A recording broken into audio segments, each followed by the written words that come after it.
আসন্ন ত্রয়োদশ জাতীয় সংসদ নির্বাচনের নিরাপত্তার স্বার্থে সড়কে চেকপোস্ট বসিয়ে ড্রোন ক্যামেরা দিয়ে যানবাহনে তল্লাশি অভিযান চালিয়েছে সুনামগঞ্জ ২৮ ব্যাটালিয়ন বিজিবি। ৫ ফেব্রুয়ারি বৃহস্পতিবার দুপুরে শহরের রাধানগর পয়েন্টে চেকপোস্ট বসিয়ে বিভিন্ন উপজেলা থেকে আসা যানবাহনগুলোতে এই তল্লাশি অভিযান পরিচালনা করা হয়। সুনামগঞ্জ ২৮ ব্যাটালিয়ন বিজিবির অধিনায়ক AKM জাকারিয়া কাদির জানান, সুনামগঞ্জ একটি সীমান্তবর্তী জেলা। ত্রয়োদশ জাতীয় সংসদ নির্বাচনে আইনশৃঙ্খলা বাহিনী ও নিরাপত্তা রক্ষার্থে বিজিবি ১ ফেব্রুয়ারি থেকে কঠোর নজরদারিতে রয়েছে। অত্যাধুনিক ড্রোন ক্যামেরা ও বডি অন ক্যামেরার মাধ্যমে নির্বাচনের নিরাপত্তার দায়িত্ব পালন করবে বিজিবি। সীমান্তবর্তী উপজেলাগুলোতে বিজিবি সদস্যদের মোতায়েন করা হয়েছে। ১০টি উপজেলায় ২৪ প্লাটুন বিজিবি মোতায়েন করা হয়েছে। আসন্ন ত্রয়োদশ নির্বাচনকে সামনে রেখে সুনামগঞ্জের যে ৪টি আসনে আমাদের সর্বমোট 10টি উপজেলাতে আমরা গত ৩১ জানুয়ারি আমাদের সুনামগঞ্জ ব্যাটালিয়ন ২৮ বিজিবি কর্তৃক পূর্ণ মোতায়েন সম্পন্ন করা হয়েছে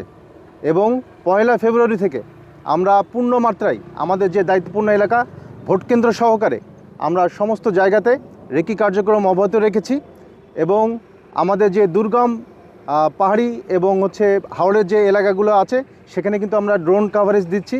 আমাদের যে সার্ভেলেন্স সিস্টেম সেটাকে স্ট্রং করার জন্য আমরা আমাদের রেকি টিমের সাথে আমরা ড্রোন সহ অত্যাধুনিক প্রযুক্তি আমরা ব্যবহার করছি।